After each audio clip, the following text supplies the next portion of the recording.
চাচা, হেনার কি কোনো খোঁজ খবর পাইছেন? হেনা কোথায়? বেবি, ইনি কি সেই হেনার বাবা নাকি? হ্যাঁ বেবি, অনেক বড় লোক। গ্রামে 200 বিঘা জমি আছে, শহরে 5টা বাড়ি আছে। বলো কি, তাই নাকি? তা তোমার চাচার নাম্বারটা আমাকে একটু দিবা? অবশ্যই দেবো, কিন্তু চাচার নাম্বার দিয়ে তুমি কি করবা বেবি? এই কিসের বেবি? আজকে থেকে তুই আমার চাচি বলে ডাকবি। ডাক্তার, আমার বউর শরীর দিয়ে 20 গ্রাম রক্ত বাই করে দেন। ইঁদুরের যন্ত্রণায় ঘরে থাকতে পারি না, ইঁদুর মারবো।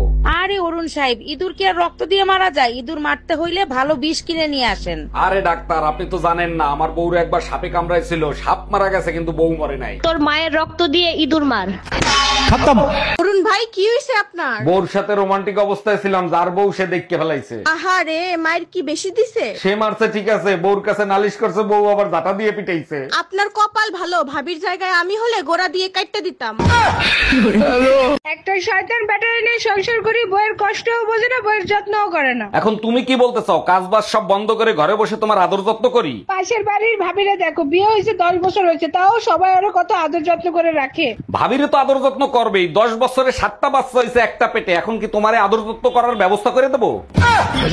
আচ্ছা ভাবি, আপনি যে ভাইরে দিনরে 24 ঘন্টা গালি গালাজ করেন, ভাই আপনারে কিছু বলে না? আর অরুণ ভাই বলবে তো তখন যখন কিছু শুনবে। আপনার ভাই তো বয়রা।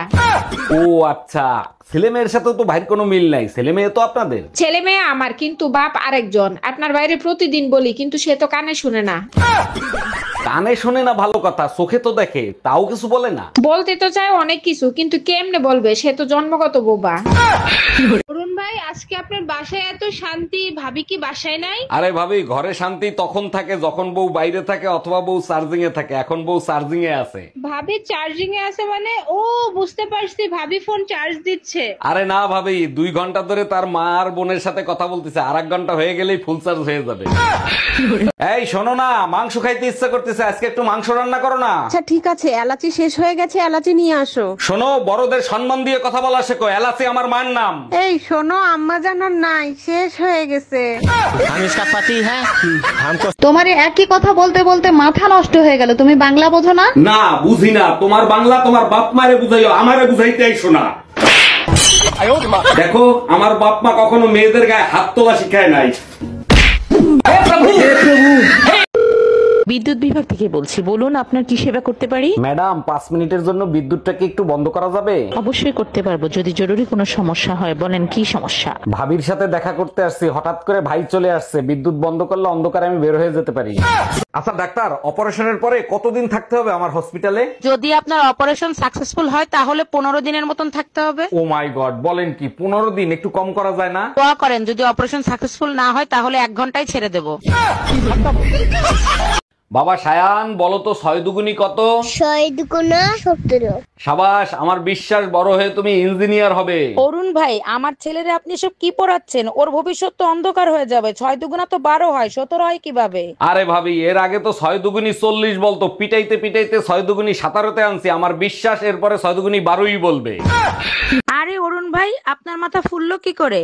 আর ভাবি বলেন না, ঘরে 3 দিন ধরে হলুদ নাই। বউ হলুদ আনতে বলছিল, আমার আনতে মনে ছিল না, বউ বেলুন দিয়ে বাড়ি মারছে। অরুণ ভাই, আপনি এক কাজ করেন, ফোলা জায়গায় সুন্দর করে হলুদ লাগাই দেন, দেখবেন ফোলা কমে গেছে। আবালের মতো কথা কইলেন ভাবি, ঘরে যদি হলুদই থাকতো তাহলে কি আমার মাথা ফুলতো? আরে অরুণ সাহেব, অনেকদিন পরে দেখলাম আপনাকে, তারপরে বলেন কি সমস্যা? সব সময় ভয়ের ভিতরে থাকি, রাতের বেলা এক ফোঁটা ঘুম হয় না। ঠিক আছে, আমি ওষুধ লিখে দিচ্ছি, রাত্রে খেয়ে টেনশন ফ্রি ঘুমাবেন। কেমনে টেনশন ফ্রি ঘুমাবো? টেনশন তো বাপের বাড়ি যায় না। বাইরে শান্তি নাই, ঘরে শান্তি নাই, কোথায় গেলে যে শান্তি পাবো সেটাই তো বুঝতে পারতেছি না। দিনে শান্তি নাই, রাতে শান্তি নাই, সারাদিন শুধু কাজ আর কাজ। এই তোমার কি হয়েছে? সারাদিন বকবক করতে থাকো, তোমার মুখ ব্যথা করে না? তোমার কথা শুনলে তো আমার মাথা ব্যথা করে। আমাকে দেখলেও তোমার মাথা ব্যথা করে, আমার কথা শুনলেও তোমার মাথা ব্যথা করে। তা এখন তোমার কোন মাথা ব্যথা করে শোনা? আচ্ছা, আগে তো তুমি প্রতিদিন মদ খেয়ে বাসায় আসতা, এখন খাও না কেন? মদ খাইলে হুশ জ্ঞান কিছু থাকে না, মানুষ পকেটের টাকাও চুরি করে নিয়ে যায়, তাই মদ খাওয়া ছেড়ে দিছি। দেখো, আমারই কিন্তু সন্দেহ করবা না, আমি কিন্তু তোমার পকেট থেকে কোনো দিন টাকা নেই নাই। তার মানে মদ খাওয়া ছেড়ে দিছি, তাতে তোমার বড় ক্ষতি হয়ে গেল, তাই না?